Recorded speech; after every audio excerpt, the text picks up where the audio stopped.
let the word go forth. Fool me once. Are you fired up? I'm not a crook. Are you ready to go? Shame on you. It's Abe Lincoln's Top Hat, hosted by Ben Kissel. Fool me, we can't get fooled again. Substances. Okay, are we good to go, Marcus? We are. Okay, welcome to the show, everyone. This is Abe Lincoln's Top Hat. I am Ben Kissel. That's Marcus Parks. How are you, Marcus? I'm good, Ben. How are you? Good. We had a great July 4th weekend. We did. We celebrated on the roof of Jackie Zabrowski. We celebrated on her rooftop, and it was beautiful. Good fireworks overall. Some of the best fireworks I've ever seen. And Marcus was filled with patriotism and love for his country. And he turned to me and he said, Ben, I just wanted to make it official. You have my endorsement for Brooklyn Borough President. Is that how it went? It's not exactly how it went. But it's close. Nonetheless, the big news is Marcus Parks has officially endorsed BK for BK. I have endorsed BK for BK. This is huge. Now, pretty much. Okay, how it went is that I'm a big fireworks fan. Big fireworks. I love fireworks so much. I look forward to it every single year. Right. And there's a big building in Greenpoint in our neighborhood where we all live that was right in the middle. And it's right down the street from my place. And I hate this building. It's huge and it's ugly. It's one of these new high-rises. Greenpoint is basically 3-story buildings. Yeah. And now next thing you know, they're making 40-story buildings. Change is happening. Yeah, it's a huge high-rise, and it ruins the view. And it was right in the middle of all of the fireworks. And Ben said, you know what? If I become Brooklyn Borough President, I'm going to make sure buildings like that don't go up. And I said, can you really do that? And you said, no, but I can advocate for that. And also the building had all of its lights on, which is the law here in New York City. You can't have your lights off at night if your building is under construction. So I'm going to have them turn off the lights on 4th of July. That's great. That's what I'm going to advocate for. That's what you're going to advocate for. This is big time stuff. This is big time stuff. And I said, you know what? Avocation is good enough for me. Ben, you got my vote. And really, those apartment complexes are the reason the rent goes up so high, because they raise the tax brackets of all of the other buildings. And then you have these middle income and lower income landlords, your more middle of the rung family landlords, a lot of these people who find themselves in a much higher tax bracket than was previous, and then they're forced to charge their tenants more rent, and it's a vicious cycle. So I agree, we need to cut the subsidies and cut the tax breaks for these huge corporations building these massive buildings, many of them which sit empty at least half of the year because they're sold to tenants who either don't live there full time or who buy multiple apartments and make them into one larger apartment. And then, of course, they only do around 10% for lower income families and people. So that's not nearly enough. Yeah, or they just buy them and keep them as equity and don't live there at all. Williamsburg, Brooklyn, it's like a ghost town if you just look at those huge high-rise apartments. Many of them completely unrented. All right, so we got a lot to get to today. Yeah. I want to thank Troma as well. I did the zombie crawl, which was it's a unique campaign. The Guardian Angels were there. For those that don't know, they were a vigilante group from right here in New York City. Curtis Sliwa, he's an interesting character to say the least. He has some deep ties to New York City. Everyone knows who he is, for better or for worse. And they were there directing traffic as fake zombies were attacking a bus full of people who were taking pictures of them. And it was the greatest campaign event in the history of campaigns. Yeah, the greatest. I'm not sure if it's going to help or hurt, but greatest in the sense of what a surreal experience. A lot of people covered in fake blood. Right. And it was interesting to say the least. And I got to give a good zombie-filled speech. Yeah, zombie-themed speech. Yeah, it was great. You get to make a lot of puns. You might be undead, but the people who are brain dead are currently in office. And they were like, brains. It was extremely exciting. So I want to thank Troma for that. And you can check some clips out on my Twitter at Ben Kissel. Let's get to some news of the day of the week. We had Beachgate, of course, with Chris Christie in New Jersey, which the optics are just about as horrible as a human, as a politician can get. I mean, you haven't seen a beach pick that bad since Charlie Rangel, man. No, absolutely not. Charlie Rangel, of course, a Democrat out of New York City, notorious sleeper on the beach. Yeah, and there's a wonderful picture of him asleep on the beach. He went to prison, didn't he? No, he never did, but there's a lot of scandal swirling around Charles Rangel. But The photo is not. Chris Christie is not the most comfortable man to look at when he's wearing shorts. There's a lot of we just call it a good old a solid amount of camel toe. Yeah, to say the least. Well, that's what I love about this whole Beachgate scandal is that the picture of Chris Christie wearing a baseball uniform when his fantastic camel toe is fully on display. It's making its rounds again. Everyone's looking at it again. It's all coming back. You thought it was gone, but no, it ain't. Chris Christie, we'll never forget about your camel toe. I will say the camel toe is so bad when when news media, cable news networks did the zoom in shot, they blurred it as if it was somehow pornographic. So that was maybe to be kind to the man. Chris Christie, and of course we're going to get into Donald Trump, the G20 summit, what's going on with North Korea, and we'll talk more about the Republicans and healthcare as well coming up in the episode. But a little bit of insight into what happened here in New Jersey.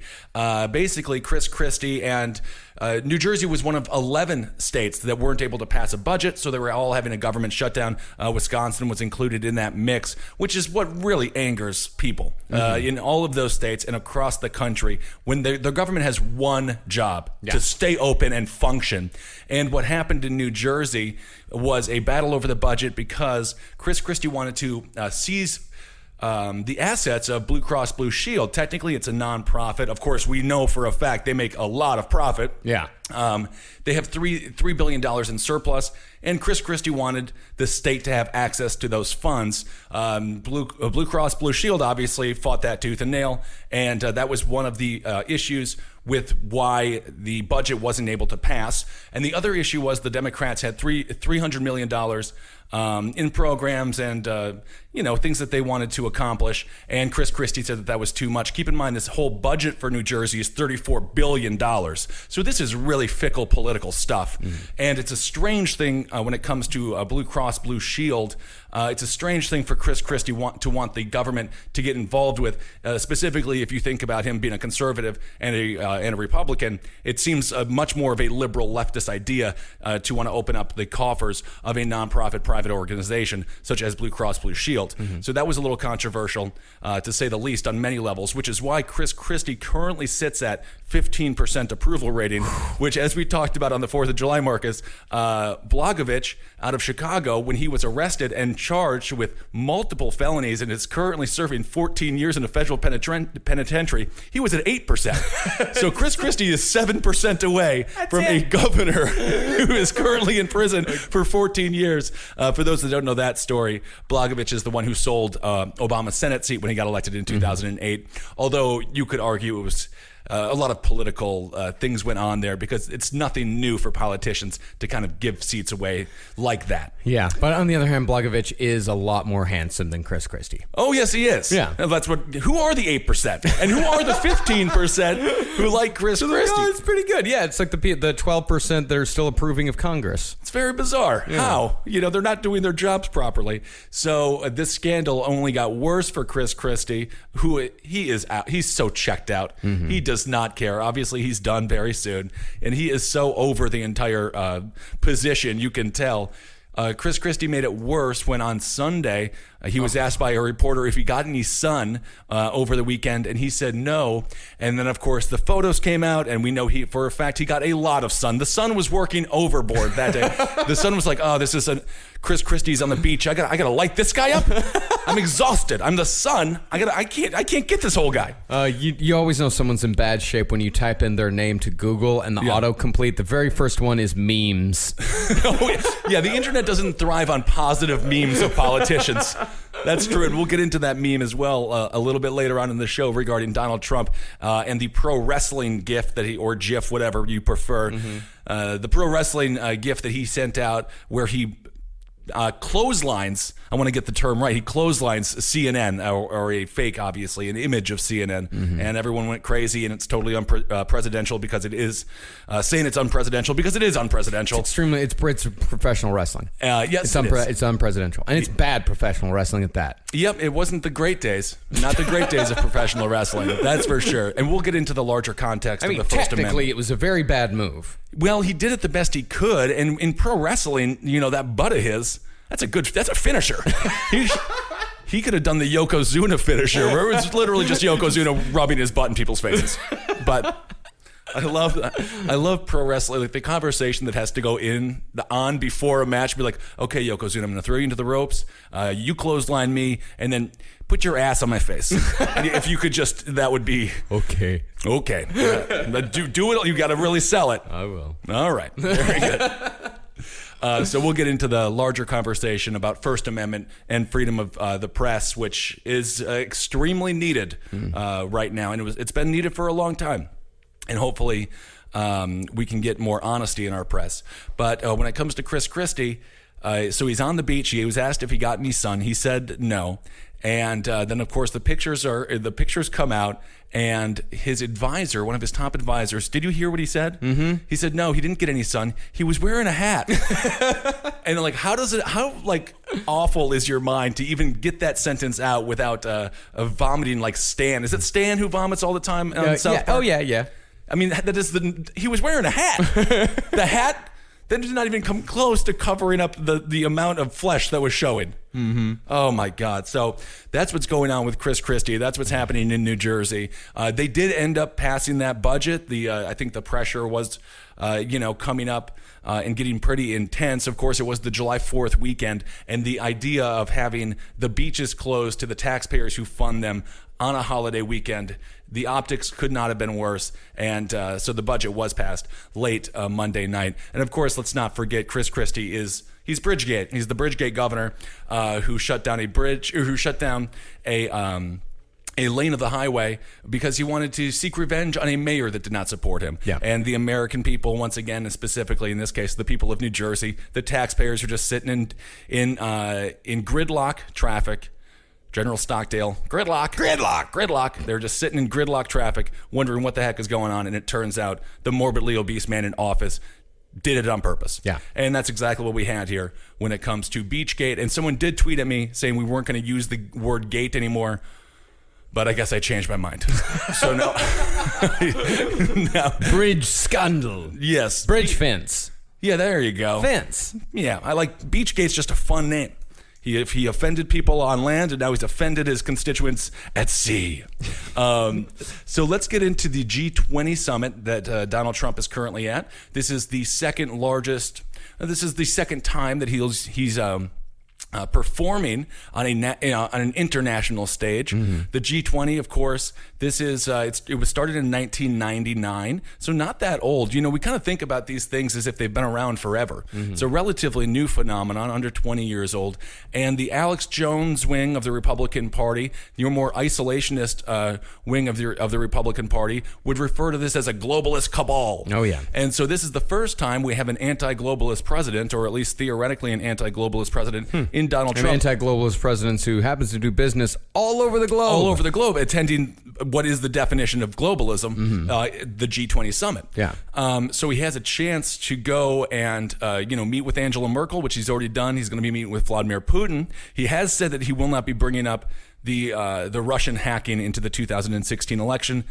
He wants to move forward with the conversation regarding the North Koreans and Syria. However, I think that, what do you want to say? He just wants to move on from the Russian hacking and not do anything? He doesn't want to talk to Putin about it because he just, he kind of wants to treat it like water under the bridge, and he doesn't want to. What kind of fucking coward is he? That's the thing. I personally believe, and I understand the political calculation for the Trump administration. They just kind of want to focus on other things, and they don't really see it as a net win for Trump if he goes in and tries to strong arm Vladimir Putin, who is extremely good at manipulating the leaders that he's speaking with. Angela Merkel, for example, he found out she was afraid of dogs. So when he met with her for the first time, he brought his huge, I believe, Rottweiler and had it sit by him the entire meeting.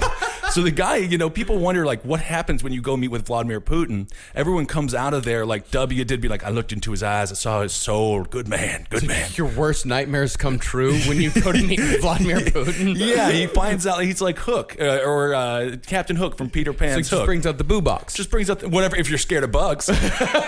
Which is actually exactly what Saddam Hussein used to do to his enemies as well. He would put people in literally a boo box, and specifically the Iraqi soccer team if they lost. When they screwed up. Yeah, he'd put them in boo boxes in the desert. I always say train them. harder. Have him get him in the gym. Positive reinforcement. Just you can make him work out a lot. Yeah. But or just put him in a box and fill it with spiders. Whatever you want to do.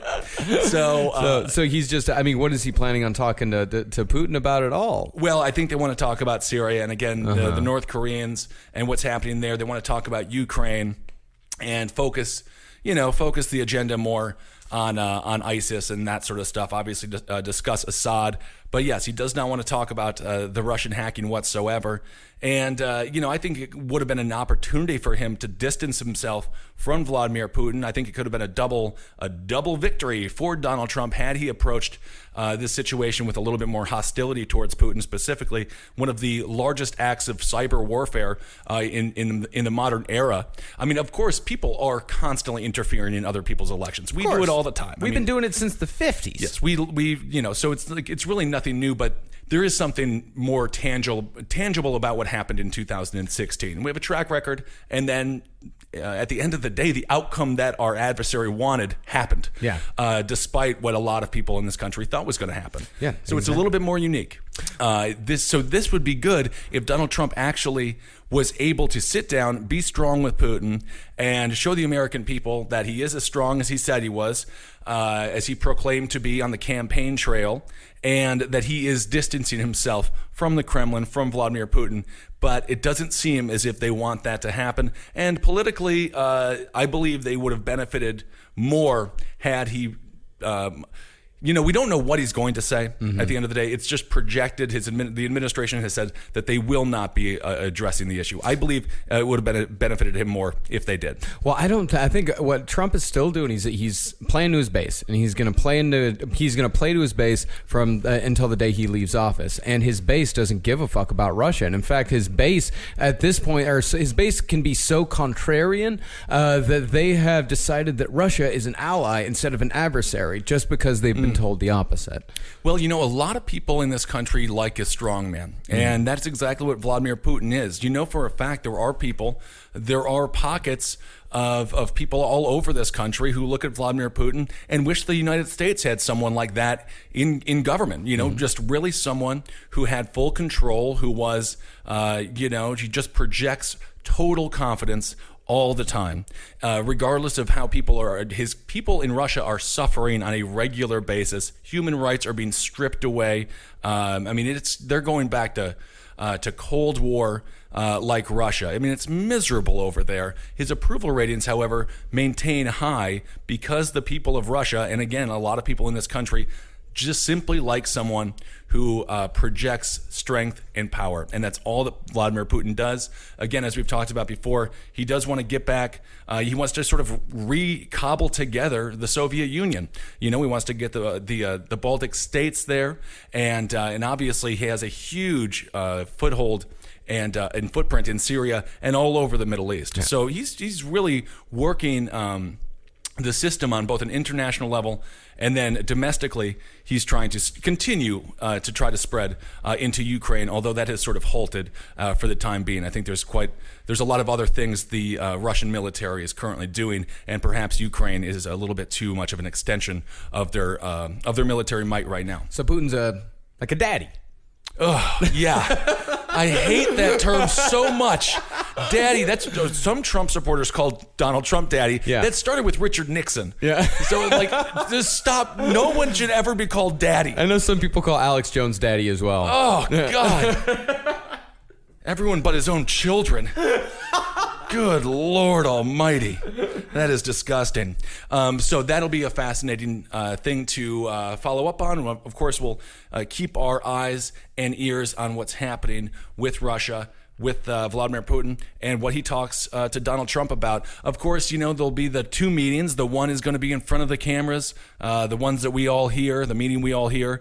And then there'll be the secondary meeting when we just don't know what's going to happen. Yeah. Because you get the feeling, Putin knows how to, do you give him a stick or do you give him a carrot? He knows, do we intimidate this person or do we play into their ego or, things like that. So do you kill him with kindness or do you literally, do what he did to Angela Merkel and have her worst nightmare sitting right next to him in the form of a Rottweiler. Yeah. Oh, he's going to kill him with kindness. He's going to bring him in and tell Donald Trump how awesome he is, how smart he is for how he's done things. He is going to flatter him, and Donald Trump is going to walk away feeling respected and loved, which is all he wants. Donald Trump is going to be the easiest adversary that Vladimir Putin has ever gone against. Well, at this point, again, Donald Trump hasn't acted adversarially, if that's a word, to Vladimir Putin. Even his speeches so far that we saw in Warsaw, Poland,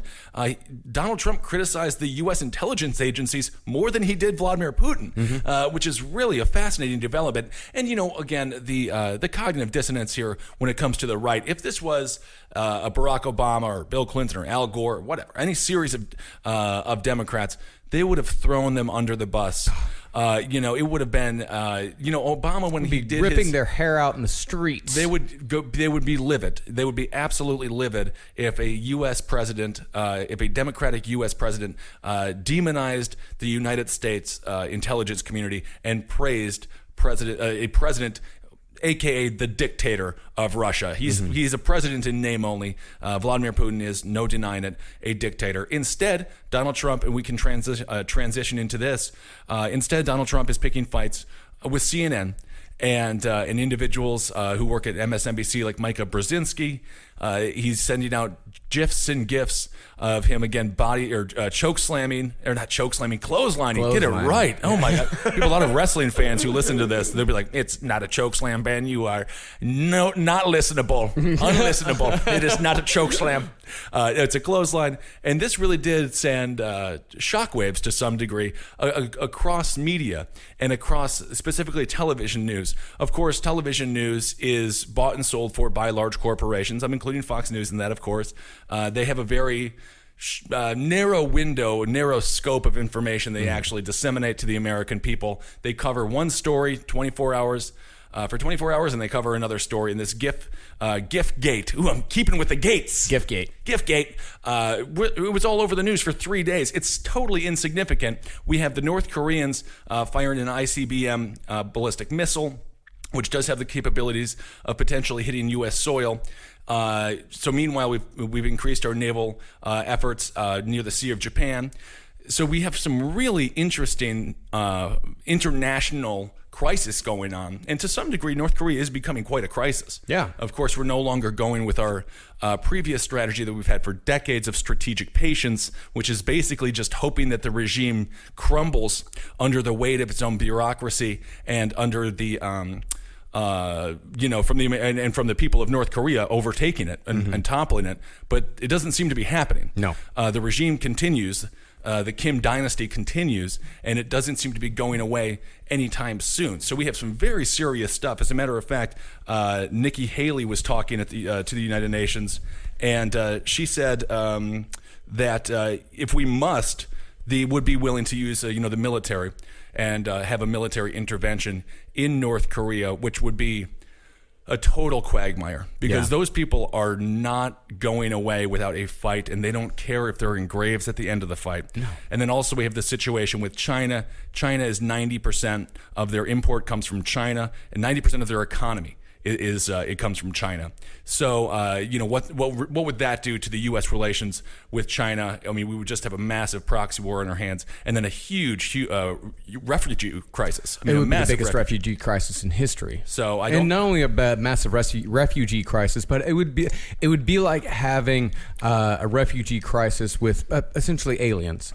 That have no idea, not really, how the rest of the world actually works. Yeah. And just how things are. Like, the North Korea is so isolated. It's a cult. It's a cult society. It's a cult society. So you would be introducing in, millions of people who essentially have no idea how the outside world works or what you do out there. And also, of course, who are extremely indoctrinated into believing that their leader is God. So now all of a sudden you've taken away their God, very similar to what happened in World War II after Japan, when the emperor had to step down from being the Lord, basically, is what happened.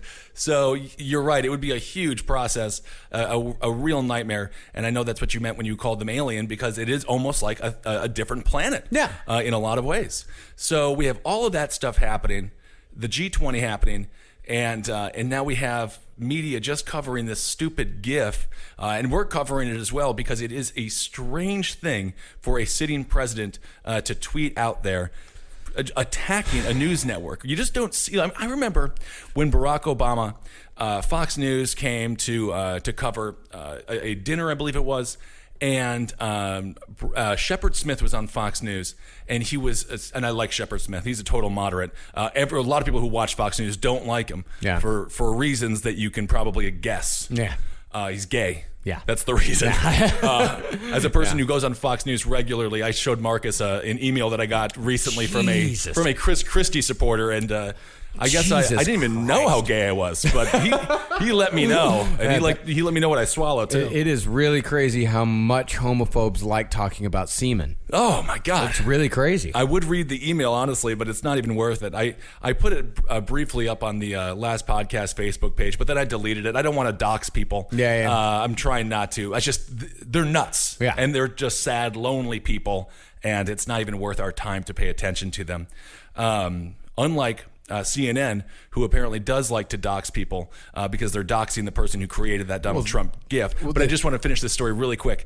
So Shepard Smith was talking about going to this meeting at the White House, and it said Fox Entertainment instead of Fox News on the placard, to where he was sitting.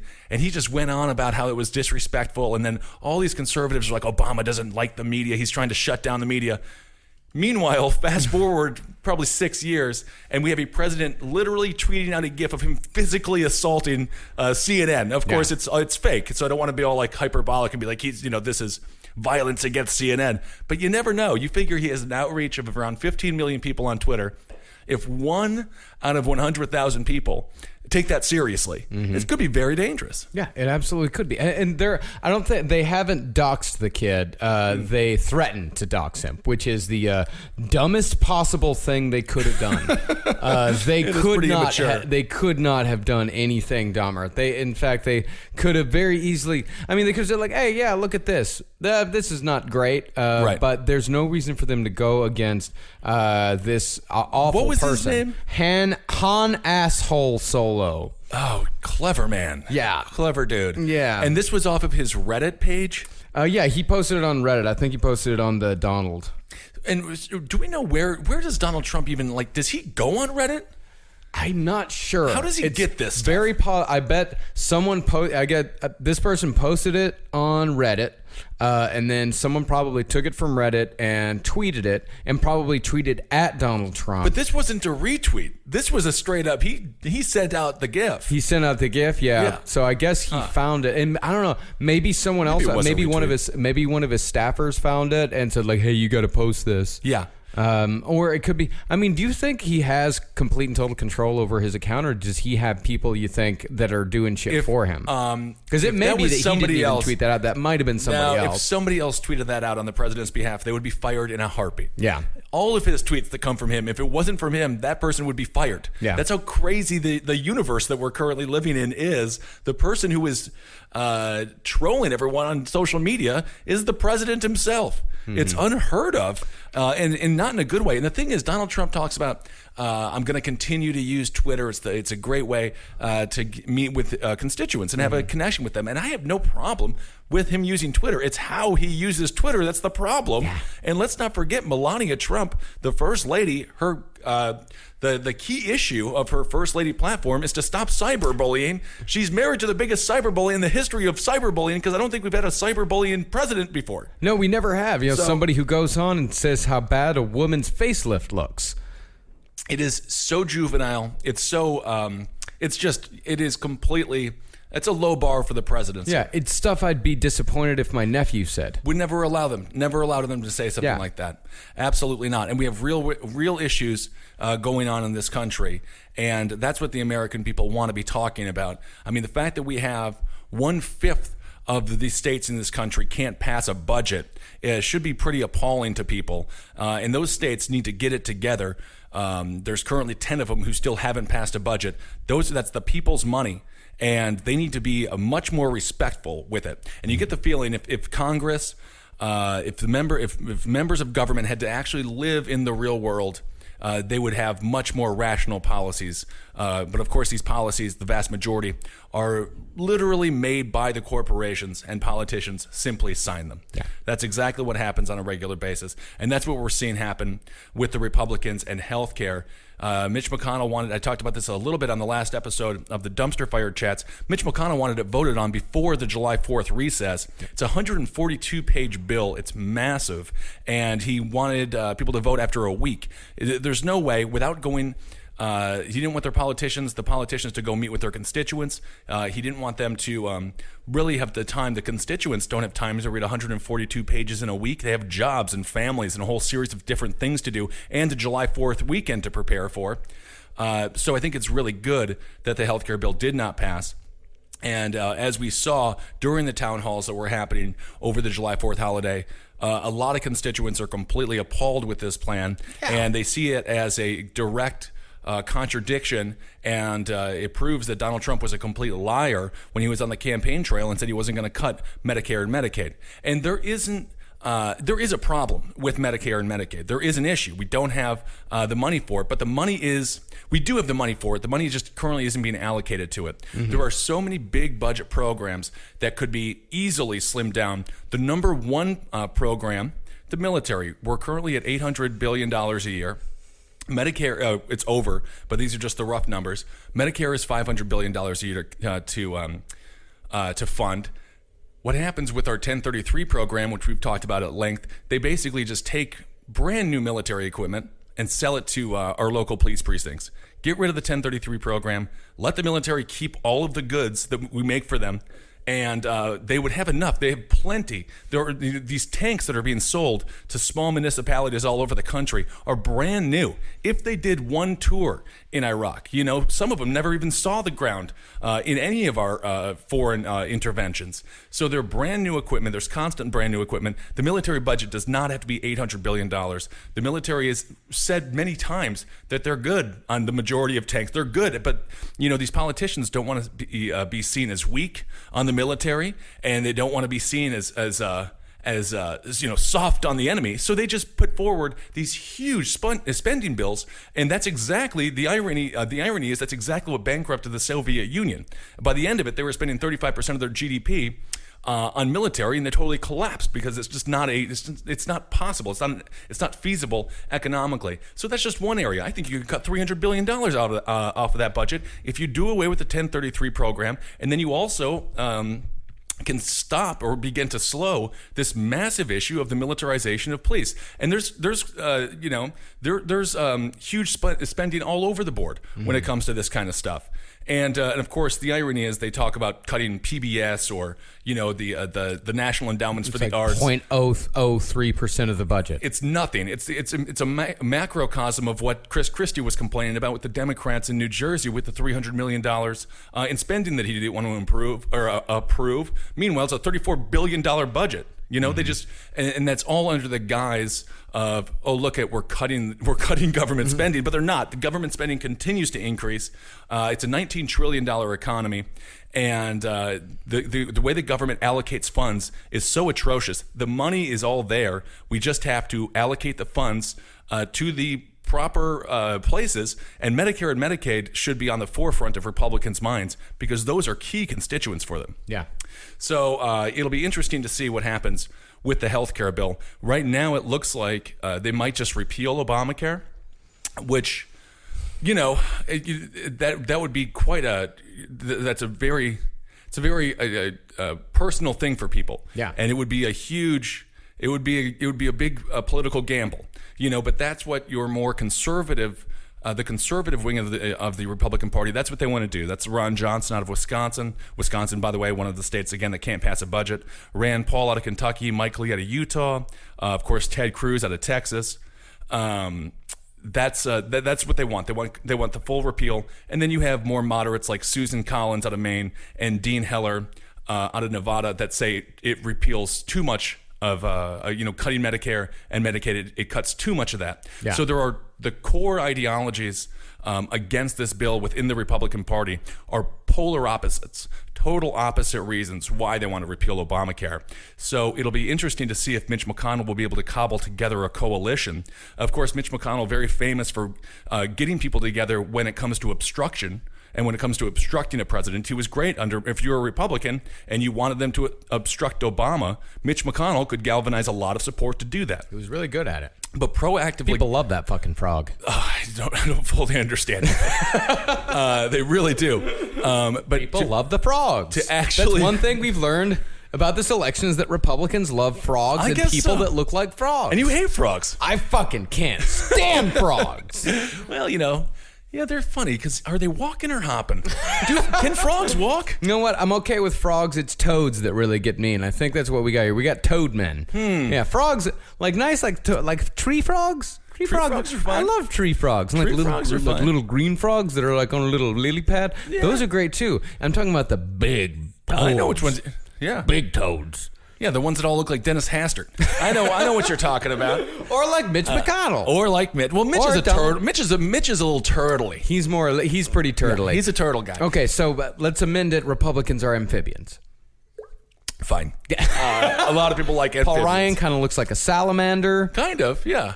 But anyway, Mitch McConnell, it's easy to galvanize support for obstruction. It's much tougher to actually to govern. To proactively run a government is very difficult, as Mitch McConnell is saying. However, all he has to do for this health care bill to pass is get 50 people within the Republican Party to vote yes on it, and then Vice President Mike Pence, the Vice President is the tie-breaking vote in the U.S. Senate. He would vote, obviously, in favor of whatever Mitch McConnell and the Republicans put forward. And an interesting note, Mike Pence has already broken 3 tie breaks in the Senate, which is kind of unique because, of course, they've only been in office for about 6 months. In some perspective, George H.W. Bush under then President Reagan broke 8 tie breaks his entire 8 years. Dick Cheney 8 as well, and I believe Al Gore was either 7 or 8 tie-breaking votes as well in the Senate. So Mike Pence already has 3 tie-breaking votes, which is pretty big considering the amount that previous vice presidents have had. So there's a lot of stuff going on, and there's been that massive distraction with that stupid GIF. It did overshadow Kate's Law, which, did you know about Kate's Law? Nope. Okay, so this is the other thing that Donald Trump, mainly Jeff Sessions, was working on this week. Kate's Law, of course, Kate, she was a woman who was killed, I believe it was 2015 in San Francisco. She was referenced on a regular basis during the campaign. Yeah. So their new law is, if you are someone coming into this country illegally and you have committed a crime, you get mandatory 10 to 25 years imprisonment.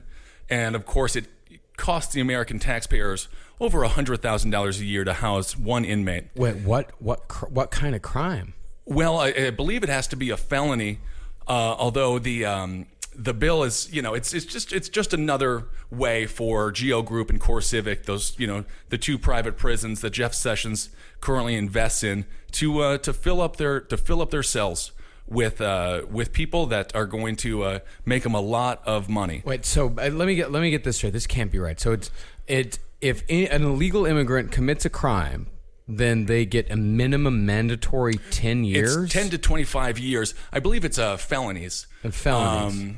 Yes, and that's that's why they constantly talk about the which are, by the way, gangs. A lot easier to commit than you think they are.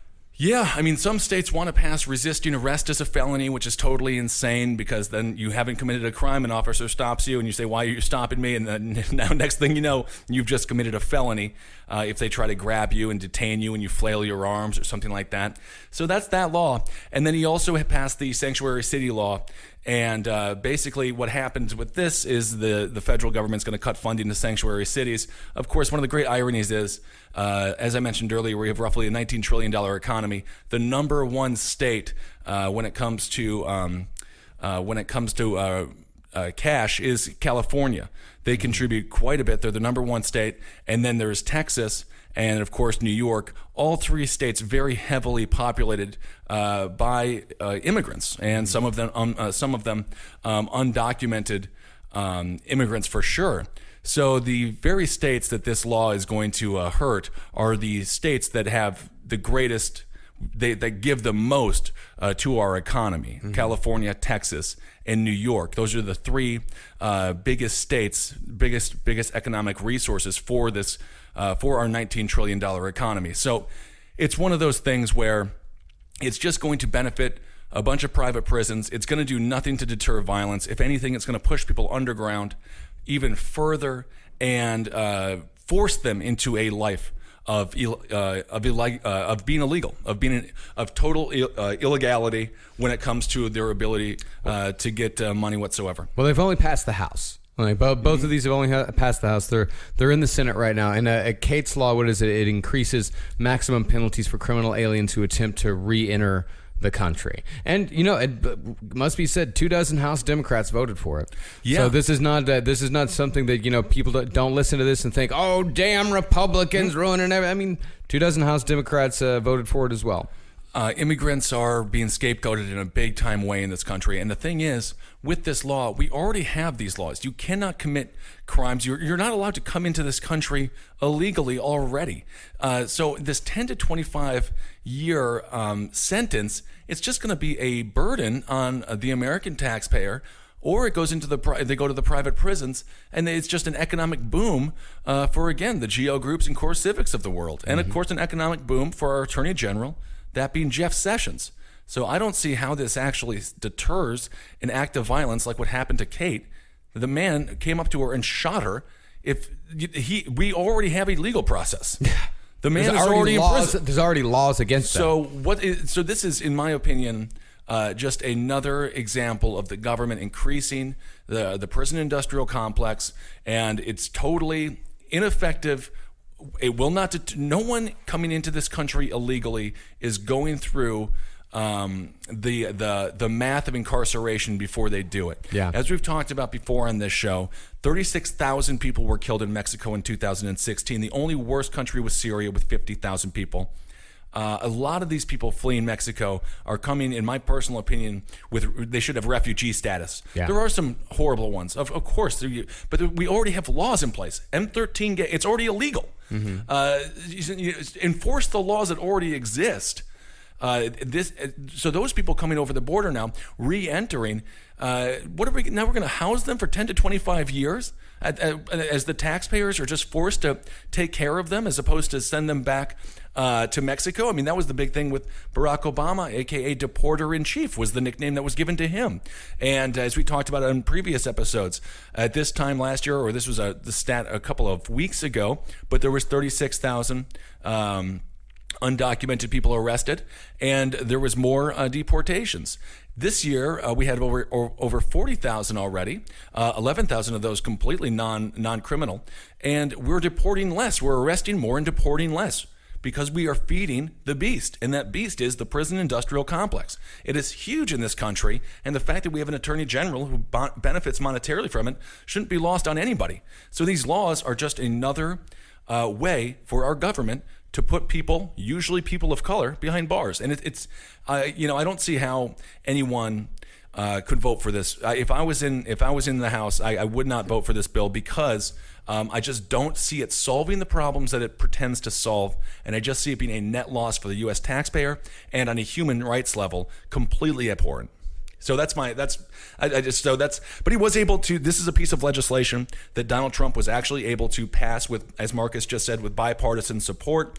I am in the camp that Donald Trump bit off way too much than he can chew when it comes to trying to pass health care first, an extremely hyper-partisan issue that, again, affects so many Americans. I mean, 24 million, that's the number that might be kicked off of their health insurance or lose health insurance. But you have, it's much larger than just that because it'll affect the people, again, with Medicare and Medicaid. And once you do get those younger people off of insurance, who are the financiers for the older people who are actually in need of medical assistance, the entire system is out of whack. And then you have older people who will see their premiums quadruple and be completely livid with the Republican Party.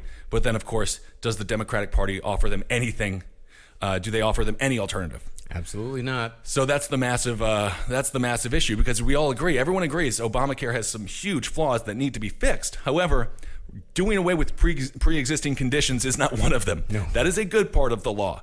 And the Republicans arguing that this law that they're attempting to pass through isn't a mandate is kind of a misnomer as well, because there's a 30% tax if you don't get insurance after 2 months, which is it's a tax. It's a fine. It's a tax. It's a mandate at the end of the day. So I think we just need to go in with Obamacare, which is, for those that listen to the show, I think there's massive issues with Obamacare. Yeah. The big October surprise, everyone talked about the grab them by the you-know-what tape with Billy Bush, who is currently unemployed, by the way, as Donald Trump is the president. The man who said the horrible things is now president. And the person who just kind of sat there and awkwardly smiled is fired for life from working in media or broadcasting. But the big October surprise was the month where a lot of people's premiums quadrupled. Yeah. And it could not have been timed worse for the Democratic Party.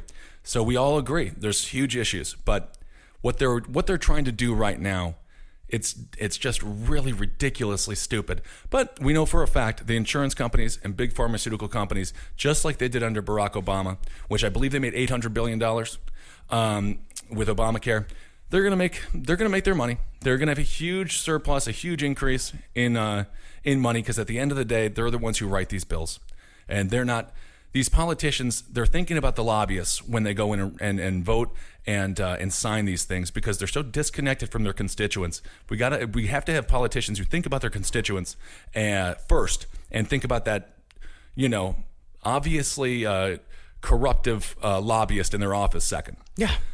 But that is what it is, and that's the system that we have right now. So it's a system that we have, but it's possible that we could have something different. I don't know when or how or we gotta what vote it could be. Vote the bums out. That's what you got to do. Vote the bums out. Vote the bums out. I don't know. It is right now is an extremely frustrating time to be interested in American politics. It's frustrating, but it's fascinating as well. It's very fascinating, but it's also very frustrating, because when you can look at it and it's the flaws of where American government is right now. The flaws of our politicians are so blatantly on display that you see all of these flaws. You see everything that's wrong, and it is so easy to see what is wrong. I know. But it's so hard to see what to replace it with, if anything. Well, it is, and it's also difficult for people because, again, as we've talked about on this show regularly, it's this hyper-partisanship where, you got these people who,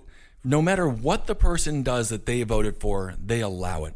Because they don't want to be complicit. If that person's a bad leader or a bad politician, they don't want to admit it, because then it makes them an idiot. It makes them wrong. Oh, and that's been the way forever. There's always remember that old bumper sticker? Don't blame me. I voted for the other guy. Yeah, what a very broad bumper sticker. So it is really unfortunate. But hopefully with this, when these town halls start happening, here we'll have the recess in August, which. Some politicians have said doing away with, so they could actually go and try to hash out this bill. Hopefully these politicians meet with their constituents and actually hang out with the real people in their towns, not just these, what I'm going to call them? I'm going to call them bigwig. Bigwigs? You're going to say bigwoods? Not bigwoods. No. Bigwigs. So that's what has to happen. Yeah. Drinking iced tea on porches. Get out of here. Iced tea? No way. That's ridiculous. So that's it. So we have the G20 summit. We'll keep you updated on that here coming up next week. Kate's Law. Look into these immigration laws that are being passed now. I really think they're. I get the point, but again, we already have laws in place in this country. If they just enforce them, we don't need more laws that are going to put more people behind bars to just fuel the horrible human rights record that we have. And that was an interesting thing with Nikki Haley talking about the North Koreans and Otto Warmbier, which is very sad, of course. The man came back in a coma, and there's no denying the North Koreans. You go to a work camp and you come back in a coma. The North Koreans didn't treat him well, obviously. Yeah. But she was talking about how that was an act of aggression, and how Otto represents every American, because in America we treat people with human dignity and respect. And the whole time I'm like 5% of the nation's of the world's population, 25% of the world's prison population. We have this idea of America, and we have to start actually living up to it. And I don't think our country ever has. No. But we got to keep on trying still. Has for some people, not for all. Not for all, and it has to be for all. And of course, you think we treat people who theoretically live under the same Constitution poorly. now you have undocumented people. There is no constitutional rights for them. That's why you had the lawsuit against the private prisons from the undocumented workers. And it's literally, they're up at 5 o'clock in the morning. They're in bed by 9 p.m. They're creating products for the U.S. military. They're creating products for individual corporations. Corporations will go. Victoria's Secret had a plant, plant. It's a prison. It's a work camp. Yeah. But they sign contracts with individual companies so that that fun little bobblehead doll that you bought at Kmart very well might have been created by someone who was imprisoned for 10 to 25 years for fleeing a country that is currently under complete and utter cartel attack. Of course, that country being Mexico. So and then we have the gift. We got to stay on top of that. First Amendment is constantly under threat. We always have to protect it. And thanks again for everyone who came out to the zombie crawl. And I believe we're going to have an event on July 21st, which will be really fun. But I'll keep you updated on that. On Twitter, you can find Marcus at Marcus Parks, Instagram at Marcus Parks. I'm on Instagram at Ben Kissel1 and Twitter at Ben Kissel. Also, we got a new studio. Yeah. So it's a little. Maybe we should have. If it doesn't sound quite as sharp as the programming usually does, don't worry. We're working on it. All the content is still there. Yeah. And but yeah, it's really awesome, man. Yeah, we're working on a new set. We just have to build our soundproofing out, and once we get that, then it'll be the same old CCR sound that you're used to. It's unbelievable. When we came up with the idea for Roundtable, we were in Marcus's basement. 7 years later, we're in our third place, and we finally we're on our own. Yeah, and we're doing it because of the amazing support from you, the listeners. Thank you so much. I'll do a hail yourselves as well. Of course. And I think that's pretty much it. That's it. All right, we'll talk to you soon.